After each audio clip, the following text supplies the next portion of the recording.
Bab 1303, Cap Buruk. Daya hidup dalam tubuh pria tua itu kini seluas laut. Jauh berbeda dengan kondisinya tadi yang lemah dan diambang maut. Dia sudah sembuh total. Bruk. Januar roboh ke lantai. Meski sudah ditunjuk menjadi kepala keluarga, itu hanyalah di atas kertas dan dia tidak memiliki kekuasaan apapun. Selama Gavin masih hidup, Januar tidak bisa membuat keputusan untuk keluarga Neil meski sudah resmi menjadi kepala keluarga. Inilah hak seorang Gavin. Ayah, bagaimana keadaanmu? Ayo, bangun! Januar tampak terharu seperti anak yang benar-benar berbakti. Begitu Januar berbicara, Gavin benar-benar bangun. Namun, pria tua itu mungkin bangun karena marah. Begitu Gavin membuka mata, tatapannya terasa begitu berwibawa sampai-sampai Januar jatuh terduduk saking takutnya. Kakek! Ketika melihat Gavin bangun, Sina tertegun cukup lama dan langsung menangis. Dia bergegas memeluk Gavin seperti gadis yang baru saja dinakali temannya. Dia memeluk kakeknya dan menangis terseduh-seduh seolah-olah ingin melepaskan beban yang selama ini ditanggungnya. Gavin menepuk-nepuk punggung Zina dan sorot matanya segera berubah teduh. Dia tersenyum dan berkata, "Berapa umurmu? Kenapa kamu masih menangis seperti anak kecil? Apa kamu tidak malu dilihat orang? Kakek!" Zina menangis makin kencang. Sejak kecil, dia diasuh oleh Gavin. Saat gadis kecil seusianya bermain boneka, dia sudah mengutak-atik pistol. Saat gadis lain pergi ke taman hiburan pada hari libur, Gavin mengajak Zina ke barak untuk menonton tentara berlatih. Itu semua adalah kenangan Zina yang paling berharga. Rasa sayangnya ke Gavin bahkan lebih besar dibandingkan ke orang tuanya sendiri. Kakek sudah tua, tapi kakek masih membuat cucuku menangis. Benar-benar kakek yang tidak berguna. Gavin menggeleng dan menghela napas. Di hatiku, kakek akan selalu menjadi pahlawan yang gagah. Zina menyeka air matanya dan akhirnya mampu menenangkan diri. Pahlawan gagah apanya? Pahlawan yang sebenarnya adalah pejuang-pejuang tanpa nama yang sudah gugur di medan perang. Gavin menghela napas. Setelah sempat mengalami kematian, pola pikir Gavin agak berubah. Dia menenangkan emosinya dan tak pelak menatap Agam. Dia mengangguk kecil dan berkata, "Nak, terima kasih sudah menolong orang tua ini. Pak Gavin, menolongmu sama dengan menolong ribuan orang. Justru aku yang harus berterima kasih." Agam tersenyum dan menggoyangkan telapak tangannya. Kekuatan pahala yang tersimpan di pusat energinya jauh lebih besar dari yang dia bayangkan. Dia mungkin sudah bisa menerobos penghalang alam kemuliaan tingkat 2 akhir. "Kakek, Dokter Kurnia juga ikut menolongmu." Della berjalan mendekat dan berkata dengan manja. Saat Gavin terbangun tadi, Della benar-benar ketakutan. Dia akhirnya bisa menenangkan diri sekarang. Namun, jika dia ikut menangis seperti Zina, kepura-puraannya akan terlihat jelas. Jadi, dia mengungkit jasa ayahnya untuk menyenangkan hati Gavin. "Ya, ayah. Aku pergi ke sekte Lawarnu 3 kali dan mengundang Dokter Kurnia untuk mengobatimu." Januar buru-buru mengambil alih pembicaraan. Melihat betapa sigapnya mereka mencari muka, anggota keluarga Neil yang lain pun mencibir. Ekspresi James bahkan makin muram. Menolong apanya? Gavin ditolong oleh Agam. Zina yang mengundang Agam saja tidak mengatakan apapun. Mengapa Januar yang sudah gagal justru menyombongkan diri? Kedewasaan Januar tidak lebih baik dari anak Karto yang masih seorang gadis kecil. Tanpa mengubah ekspresinya, Gavin menatap Jaya dan mengangguk kecil. Della langsung merasa cemas. Gavin mengucapkan terima kasih pada Agam, tetapi sangat dingin pada Jaya. Meskipun sifat Gavin memang selalu seperti itu, setidaknya ini menunjukkan bahwa Gavin menyukai Agam. Della sama sekali tidak bisa menerima hal ini. "Ada hal yang kakek belum tahu. Aku tidak tahu apa aku harus memberitahu kakek. Aku khawatir Zina tidak senang." Della berpura-pura ragu. "Kalau menurutmu itu perlu dikatakan, katakan saja. Kalau tidak, kamu lebih baik diam." Gavin menanggapi dengan acuh tak acuh. Merasa tertohok, Della agak tersipu. Namun, dia tetap mengutarakan apa yang dipikirkannya. "Dokter Kurnia sebenarnya sudah tahu kondisi kakek. Dia sudah bisa menolong kakek 2 hari lalu, tapi dia kekurangan bahan obat, namanya darah esensi penguasa neraka. Kebetulan, Agam punya bahan obat ini, tapi dia menolak memberikannya waktu itu. Jadi, Dokter Kurnia terlambat menolong kakek." Saat berbicara, Della menambahkan tanpa merasa berdosa. "Aku maklum kalau manusia itu egois, tapi Agam lalu memberikan darah esensi itu beberapa hari kemudian demi formalitas." Deli tetaplah seorang putri keluarga Neil. Meski status Della berada jauh di bawah Zina, saat berbicara, Della menambahkan tanpa merasa berdosa. "Aku maklum kalau manusia itu egois, tapi Agam lalu memberikan darah esensi itu beberapa hari kemudian demi formalitas." Deli tetaplah seorang putri keluarga Neil. Meski status Della berada jauh di bawah Zina, dia juga bukan orang yang biasa-biasa saja. Ucapannya barusan seolah-olah memberi cap buruk pada Agam. Kalau pengobatannya sudah terlambat, jangankan darah esensi penguasa neraka, darah esensi dewa pun tidak akan membantu. Pemuda ini paham metode pengobatan, jadi dia seharusnya tahu soal ini. Jaya mengambil alih percakapan dan ikut menyalahkan Agam. Januar menyipitkan mata dan menindaklanjuti kata-kata Jaya. Dia berbisik pada Gavin. Ayah, ada yang harus kulaporkan padamu. Belakangan ini, banyak orang asing yang menyusup di wilayah kita. Kita harus berhati-hati. Januar jelas sedang menghasut Gavin dengan mengatakan bahwa Agam mungkin mata-mata yang suruhan orang asing. Gavin adalah seorang pejuang yang menjaga perbatasan selama puluhan tahun. Pengkhianat dan mata-mata adalah hal yang paling dia benci. Terlepas apakah Agam benar mata-mata atau tidak, Gavin pasti akan berprasangka jika Agam dicap jelek seperti ini. Dengan begitu, posisi Januar dan Kartu akan sama-sama kembali ke garis start, tidak ada yang kalah. Perkataan Januar dan yang lain memang kejam. Hal ini menunjukkan keserakahan mereka. Mereka berencana untuk berkomplot dengan Kartu, menghabisi Agam, lalu memenangkan hati Gavin. Setelah itu, mereka akan membagi keluarga Nil dengan Kartu. Kartu pun akhirnya akan menjadi pengkhianat. Agam terlalu malas menanggapi hasutan orang-orang ini dan teori konspirasi mereka. Dia hanya meraih ponselnya dan berkata di telepon. Datanglah ke sini. Siapa yang kamu telepon? Ini tempat penting. Tidak ada yang boleh masuk tanpa izin. Kamu mau apa? Apa kamu benar-benar kerja sama dengan musuh?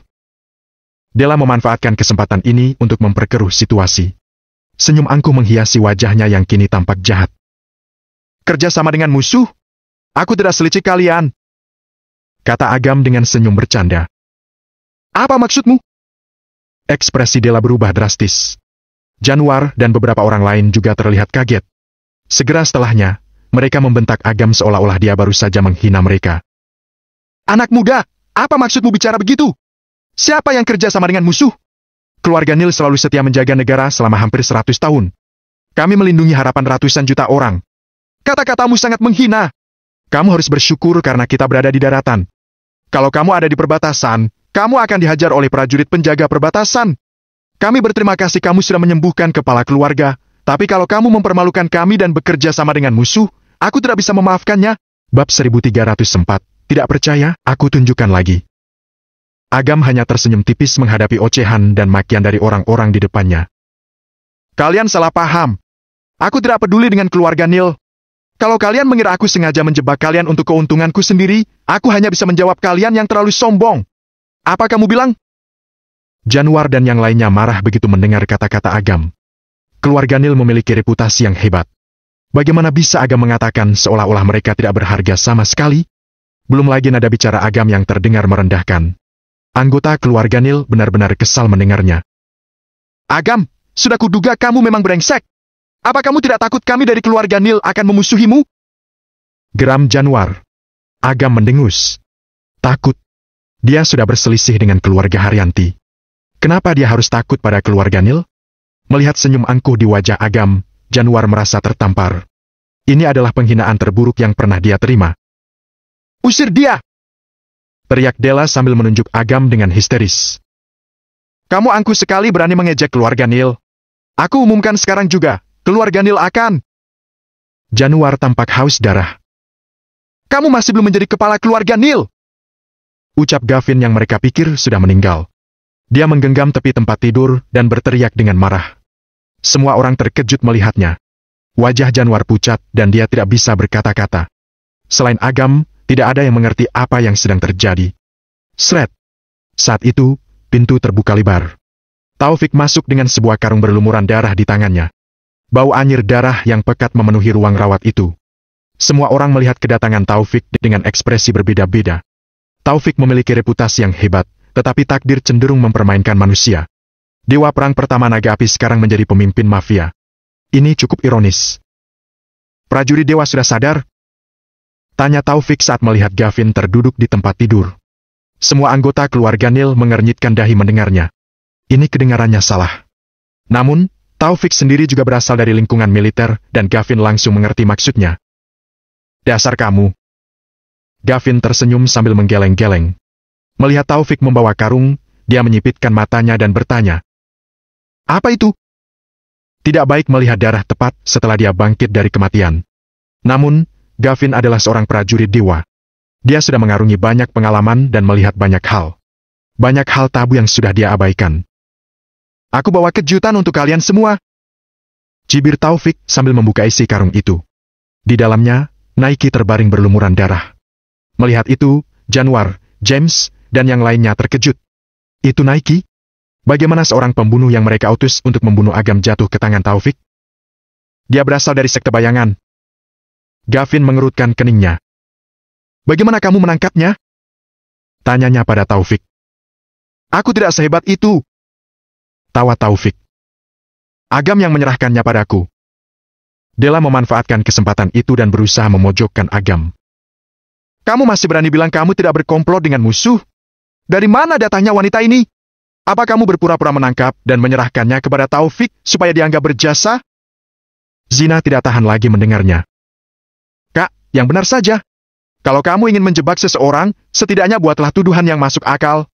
Kemarin malam saat aku mencari Agam, perempuan ini datang dan berusaha membunuhnya, tapi Agam berhasil mengalahkannya. Bagaimana mungkin Agam yang mengutusnya? Zina, jangan konyol. Naiki adalah seorang tetua sekte bayangan dan tidak ada yang tahu pasti keberadaannya. Bagaimana mungkin Agam bisa menangkapnya? Ini jelas-jelas trik rendahan yang Agam buat. Wajah Januar tampak muram. Tidak sulit bagiku untuk mengalahkannya. Ucap Agam dengan santai. Omong kosong. Anak muda, apa kamu tahu siapa perempuan ini? Sekalipun kamu penguasa neraka, kamu tidak bisa asal bicara. Cibir Januar. Sebenarnya, Januar lebih senang jika Agam menyombongkan diri. Dengan begitu, semua orang akan tahu betapa angkuhnya sang penguasa neraka. Tidak akan ada orang yang percaya dengan kemampuannya. Agam tersenyum sedikit dan mendekati Naiki. Kemudian, dia menjentikkan jarinya, memadatkan kekuatan jarum penggabung energi, dan menusuk tubuh Naiki dengan jarum perak yang tidak terhitung jumlahnya. Luka-luka Naiki pulih dalam hitungan detik. Pada saat yang sama, kekuatan yang Agam segel juga melonjak hebat. Naiki membuka matanya dengan syok. Kenapa dia bisa sembuh secepat ini? Dia segera menoleh ke arah Gavin dan terkejut melihatnya. Itu prajurit dewa.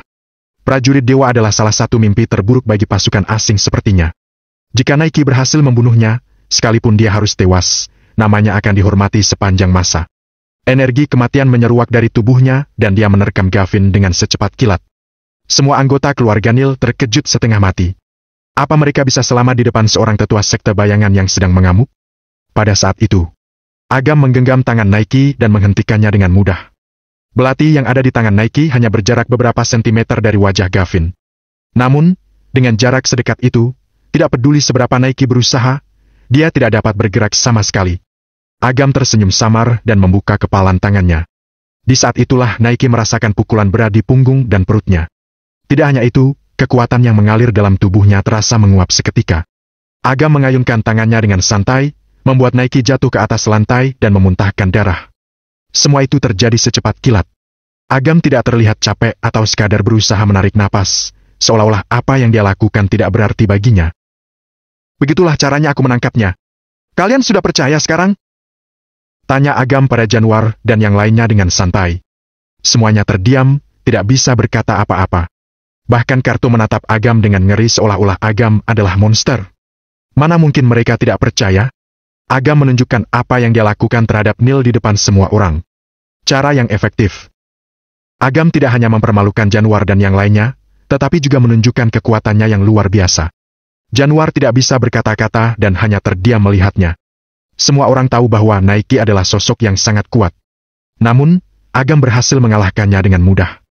Jika Januar tidak menyaksikannya sendiri, mungkin dia juga tidak akan percaya. Apa kalian sudah melihat dengan jelas? Perlu aku ulangi lagi? Kata Agam dengan senyum miris. Begitu dia mengatakan itu, semua orang terlihat ketakutan. Jangan! Anak muda, kami sudah menyaksikan kekuatanmu. Kata Karto sambil menatap Naiki yang sudah sekarat. Mereka sadar bahwa mereka terlalu meremehkan penguasa neraka. Dia mampu keluar dari keluarga Haryanti tanpa luka bukan karena keluarga Haryanti mengampuninya, tetapi karena kekuatannya sendiri. Ya, sudah. Jawab Agam santai. Dia memang tidak begitu tertarik memamerkan kekuatannya. Ruang rawat itu sunyi senyap. Wajah Januar menjadi merah karena malu dan marah. Sebelumnya, dia sudah menuduh Agam bahwa dia bekerja sama dengan pihak musuh. Namun, sekarang kondisinya sudah berbeda. Agam dengan mudah mengalahkan Naiki seolah Naiki bukan apa-apa. Jika dia memang berkhianat, dia tidak perlu capek-capek dan bisa membunuh mereka semua dengan mudah. Bab 1305, Bukti Pengkhianatan. Sekalipun kamu tidak bekerja sama dengan musuh, kamu tidak bisa mencemari nama baik kami. Ucap Delas sambil berusaha mengendalikan rasa paniknya. Kalian sendiri juga bersalah. Tidak perlu memojokkan orang lain, kata Taufik. Dia mengeluarkan ponselnya dan berkata pada Gavin. Prajurit dewa, apa yang akan kutunjukkan mungkin akan mengejutkanmu. Bersiaplah. Taufik lalu memutar sebuah rekaman suara. Terdengar suara Januar dari ponselnya. Agam harus mati. Kemudian, terdengar suara Naiki yang menyahut. Baik. Sebagai imbalannya, aku ingin surat izin bea cukai untuk wilayah Gunung Panca. Itu bukan masalah. Januar tertawa dengan kasar. Mendengar itu, Gavin mengeluarkan aura yang gelap dan menakutkan, lalu menutupi seluruh ruang rawatnya. Januar sendiri juga merasa malu. Anggota keluarga Nil yang lainnya tampak gusar dan beberapa menatap Januar dengan marah. Januar ingin Agam tewas. Mereka bisa mengerti perasaan itu. Bagaimanapun juga, dalam upaya untuk mendapatkan kekuasaan, seseorang dapat melakukan apa saja. Apalagi yang dipertaruhkan sekarang adalah jabatan sebagai kepala keluarga Nil. Namun, berkomplot dengan musuh asing dengan surat izin bea cukai sebagai imbalannya, itu adalah suatu bentuk pengkhianatan. Ini sudah jelas-jelas melanggar peraturan mendasar keluarga Nil. Januar sudah mencemari nama baik prajurit dewa. Kenyataan ini menampar sebagian besar tetua keluarga Nil. Ini rekaman yang aku dapatkan dari ponsel Naiki, ucap Taufik. Tidak. Itu palsu. Ada yang berusaha menjebakku. Aku tidak pernah mengatakan hal seperti itu. Teriak Januar dengan histeris. Dia tidak bisa mengakui perbuatannya apapun yang terjadi. Meskipun dia putra Gavin, begitu dia ketahuan berkhianat, hidupnya akan lebih buruk dibandingkan mati. Tidak ada yang menunjukmu. Kenapa kamu panik? Cibir Taufik. Januar membeku mendengarnya. Dia benar-benar bodoh. Prajurit dewa, suara dalam rekaman ini sudah diedit. Aku akan menggunakan teknologi yang terbaru untuk memperbaikinya. Mungkin tidak akan sejelas aslinya, tetapi aku rasa bisa dijadikan pertimbangan. Ucap Taufik, berusaha menyelamatkan harga diri keluarga Nil yang tersisa. Namun, siapapun yang mendengar rekaman itu sudah tahu bahwa adalah suara Januar. Ruang rawat itu kembali sunyi. Tatapan Gavin tampak kosong, entah apa yang sedang dia pikirkan. Sampai akhirnya. Kalian semua keluar dulu, aku ingin istirahat, kata Gavin pelan. Semuanya merasa lega mendengarnya. Mereka tidak berani berkata apa-apa lagi dan keluar dari ruangan itu dengan patuh. Lebih cepat mereka meninggalkan ruangan ini, lebih baik. Mereka takut sekali pada Agam. Mereka semua menjaga jarak darinya, tidak berani macam-macam dengannya. Agam sudah mempermainkan keluarga Nil dengan mudah. Mereka tidak akan sebodoh itu dan memperlakukan Nil sebagai anak muda biasa yang tidak berbahaya. Ayah! Januar memaksakan senyum. Tadi kamu bilang pihak asing sudah menyusup ke ibu kota kekaisaran dan membuat kekacauan di sana. Kalau begitu, kamu periksalah masalah ini dan cari tahu siapa saja yang bekerja sama dengan mereka. Perintah Gavin pelan. Kata-kata Gavin mengejutkan beberapa anggota keluarga Nil yang masih berada di dalam ruang rawat. Januar sudah terbukti berkhianat, tetapi Gavin tetap mengutusnya. Bukankah ini sama saja dengan mencuri dari diri sendiri? Apa mungkin Gavin tidak tega menghukum putra sulungnya? Tidak mungkin. Semua orang tahu bahwa Gavin paling membenci pengkhianat. Gavin pernah memiliki keponakan yang sangat dia sayangi. Kemudian, diketahui puluhan tentara tewas karena ulah musuh asing. Begitu Gavin mengetahui itu adalah perbuatan keponakannya, dia menghukum keponakannya dengan hukuman penjara seumur hidup di penjara gurun Gobi. Karena kehidupan penjara yang terlalu keras, keponakannya meninggal setelah 3 tahun menderita. Saat Gavin mendengar tentang kematian keponakannya, dia bahkan tidak berkedip sama sekali. Bagaimana mungkin seseorang sepertinya akan memaafkan seorang pengkhianat begitu saja? Namun, tetap saja, tidak ada yang berani berkomentar. Gavin mampu menyandang gelar prajurit dewa, bukan semata-mata karena prestasinya yang luar biasa, tetapi juga taktik dan karakternya yang kuat. Tidak ada yang akan tahu apa sebenarnya tujuan Gavin sebelum dia sendiri yang mengatakannya. Baik, jawab Januar patuh. Nyalinya langsung ciut dan dia meninggalkan ruang rawat itu dengan hati-hati. Melihat situasinya, Jaya juga pergi. Agam tidak menghentikan mereka. Galang sudah mendapatkan kepercayaan Jaya dan Agam juga ingin memanfaatkan Jaya untuk mengetahui rahasia yang Ivan simpan. Dia harus bersabar agar tujuannya bisa tercapai. Seluruh anggota keluarga Nil sudah meninggalkan ruangan. Bahkan Zina juga sudah diusir oleh Gavin, menyisakan Agam dan Taufik. Prajurit dewa, sudah jelas suara di rekaman itu adalah suara Januar. Kenapa kamu tidak langsung menghukumnya? Tanya Taufik langsung. Dia memang menghormati Gavin. Namun, dia menghormatinya karena sikapnya yang selalu patriotik dan membela rakyat dan negaranya. Seandainya Gavin terbukti melakukan nepotisme atau korupsi dan semacamnya, dia akan menjadi orang pertama yang menentangnya. Gavin meliriknya dan bangkit dari tempat tidur. Justru karena itu, aku tidak menghukumnya. Aku akan menggunakannya untuk memancing kaki tangan lainnya sebelum membasmi mereka semua untuk selamanya. Taufik mengangguk mendengarnya. Baiklah. Tapi, kita harus memastikan dia tidak membelot. Dia itu putra sulungku. Dia tidak akan membelot dengan jabatan sebagai kepala keluarga Nil di depannya. Cibir Gavin dengan kesedihan yang berusaha dia tutupi. Dia dapat mendengar perdebatan yang terjadi di ruangan ini beberapa saat yang lalu saat dia meninggal. Seluruh anggota keluarga Nil tidak segan-segan memperlihatkan sisi terburuk mereka untuk memperebutkan kekuasaan. Yang membuat Gavin sedih adalah dia hendak mewariskan jawabannya sebagai kepala keluarga kepada putra keduanya, Kartu. Namun, Januar sudah memutarbalikkan fakta terlebih dahulu dan mengambil alih posisi kepala keluarga. Jika dia tidak mempertimbangkan situasi sekarang ini, dia pasti sudah menghantam Januar sampai mampus. Gavin bukan orang yang welas asih. Dia juga tidak peduli dengan orang lain. Jika Gavin terpaksa membunuh putra sulungnya, dia akan melakukannya tanpa penyesalan. Sebab dia tahu bahwa banyak prajurit dan tentara yang sudah mengorbankan nyawa mereka untuk menjaga kedamaian di tanah ini. Sayangnya, banyak yang tidak segan-segan memulai perang dan menewaskan ribuan orang hanya demi keuntungan pribadi. Gavin tidak akan membiarkan itu terjadi. Karakter Gavin yang terlalu kaku membuatnya menyinggung banyak pihak. Sebagai seorang prajurit dewa, dia sudah menorehkan prestasi yang luar biasa. Namun, sayangnya tidak ada yang berani mengobatinya di saat-saat terakhirnya. Ini menyedihkan. Anak muda, apa kamu anak Dinda? Tanya Gavin kepada Agam sambil tersenyum ramah. Pak Gavin, apa kamu mengenal ibuku? Ya, dulu, sebelum aku jatuh sakit, aku sering berjaga di garis perbatasan, jadi aku tidak terlalu akrab dengan ibumu. Tapi, seiring waktu, kami menjadi dekat. Ibumu adalah salah satu wanita paling berani yang pernah kulihat.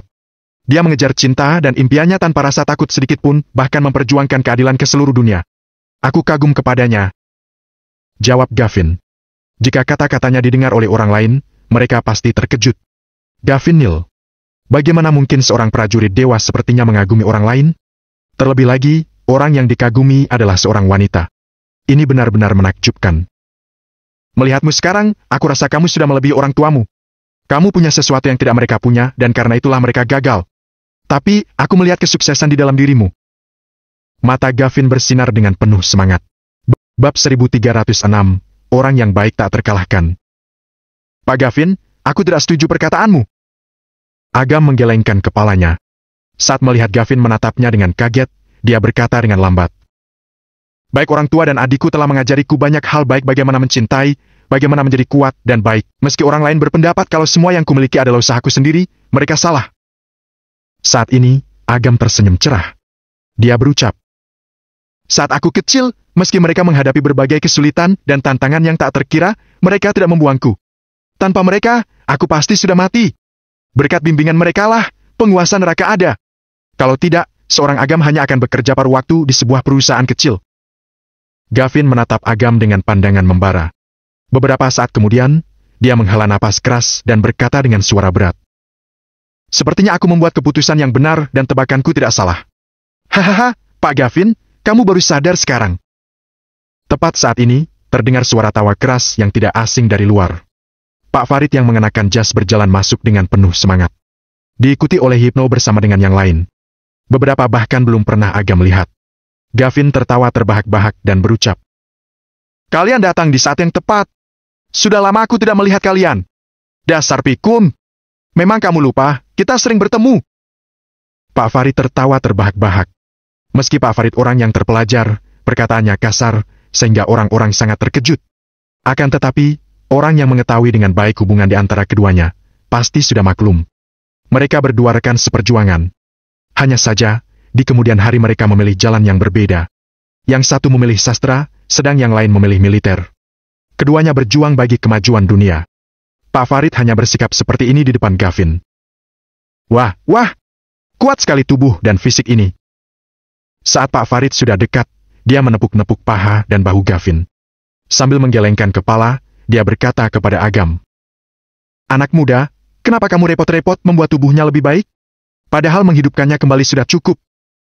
Gavin yang pemarah mengomel. Brengsek! Apa kamu takut kalau aku sehat? Aku akan ke rumahmu dan mengambil arak yang sudah kamu sembunyikan selama 30 tahun. Tuh, lihat, kamu masih saja tidak sabaran. Kalian nilai sendiri apa aku memang pelit atau tidak. Aku kesini karena mengkhawatirkan Agam. Kata Pak Farid sambil menunjuk hidung Gavin. Yang lain mengangguk dan tertawa sehingga suasananya menjadi ceria. Satu demi satu, mereka menyapa Agam. Mereka mengabaikan sang protagonis, Gavin.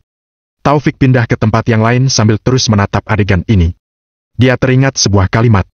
Orang baik akan mendapatkan dukungan dari banyak orang, sedangkan orang jahat sulit mendapatkan bantuan yang dibutuhkan.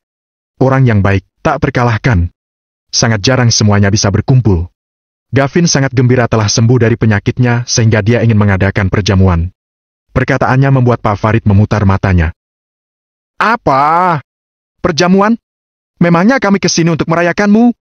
Kami kesini untuk menemui pemuda itu. Selain itu, aku juga sudah mempersiapkan nasi kotak yang cukup buat semua orang. Setelah berkata demikian, Pak Farid dan kelompoknya bergegas keluar. Masing-masing dari mereka membawa beberapa tas yang penuh berisi tumis sayuran. Selain itu, Pak Farid mengedarkan pandangannya ke sekitarnya dan diam-diam mengeluarkan sebotol arak dari kantungnya. Benar, kan? Begitu kamu datang, aku mencium aroma arak. Kamu benar-benar menyembunyikan harta karun. Mata Gavin berbinar-binar. Dia segera menggabungkan bangku dan meja kecil untuk membuat sebuah meja makan kecil. Sekelompok orang itu kemudian duduk untuk minum dan makan. Sulit membayangkan jika orang-orang dengan status yang hebat dan tak tertandingi di bidangnya masing-masing akan makan dan minum dengan santai seperti orang biasa.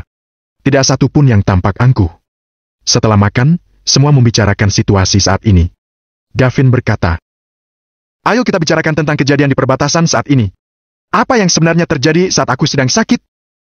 Saat menatap mata Gavin yang tenang, sang prajurit dewa yang dahulu menguasai dan menjaga perbatasan muncul lagi. Ibnu menceritakan kejadian yang terjadi beberapa saat yang lalu. Saat itu Hinata mengumpulkan 12 dewa gila untuk menghadapi Agam. Akibatnya kekuatan perbatasan menjadi lemah. Meski niat membunuh makin berkobar di mata Gavin, dia tetap mendengarkan dengan sabar. Hinata benar-benar mengacau. Kamu berdua teman seperjuangan dan dia sudah sering terluka. Tapi, dia tidak bisa melawan hasratnya. Suara Gavin sangat dingin. Taufik berkata, perbedaan antara binatang dan manusia adalah bisa meredam hasratnya. Ketika dia tidak bisa melakukannya, dia tidak ada bedanya dengan binatang. Kebenciannya terhadap Hinata juga kuat. Saat dia mengetahui Agam memiliki musuh yang sama dengannya, dia memilih untuk bersekutu. Gavin menatap Agam dan bertanya, Pak Agam, aku dengar kamu dan Hinata saling membenci. Di antara kalian berdua, berapa besar kemungkinan kamu menang? Perbedaan usia Gavin dan Agam sebenarnya sangat jauh. Bisa dikatakan dia pantas menjadi kakek buyut Agam. Namun, mereka berdua tidak ada hubungan saudara. Selain itu, kekuatan dan temperamen Agam mampu membuat Gavin memperlakukannya sederajat. 70%. Ucap Agam sambil tersenyum kecil. Tapi, kamu salah. Ini bukan masalah benci melainkan keabadian. Dia mengatakannya sambil tersenyum. Namun, itu membuat orang makin ngeri. Selain itu, sulit membayangkan perbuatan apa yang sesungguhnya telah dilakukan Hinata sehingga pemuda yang sangat bijaksana dan tenang ini begitu membencinya. 70%? Gavin tampak terkejut. Dia memandang Agam tatapan menyelidik. Paling-paling kekuatanmu saat ini hanya alam kemuliaan tingkat 2 awal. Hinata tidak lemah.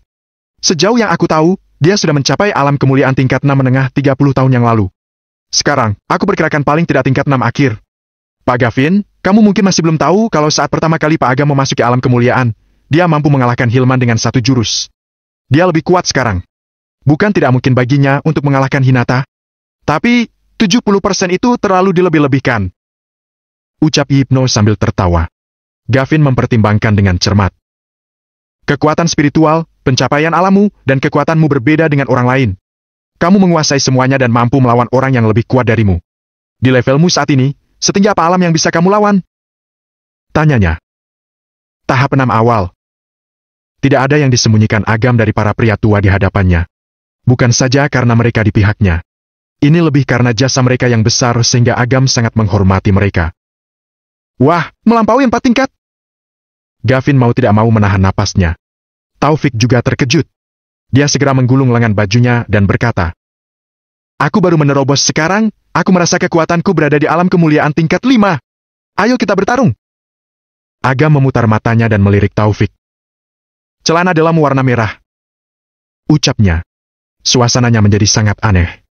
Kelompok orang ini sangat kebingungan dengan perkataan Agam. Mendadak, mata Taufik menyipit. Meski begitu, dia tahu maksudnya.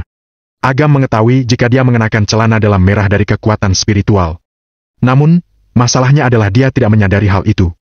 Jika demikian, jika Agam tadi melakukan serangan terlebih dahulu, dia pasti sudah kalah sekarang. Setelah meredam rasa takutnya, Taufik batuk kering dan berkata, "Ini tahun kelahiranku. Itu saja. Akan kucoba." Gavin tersenyum.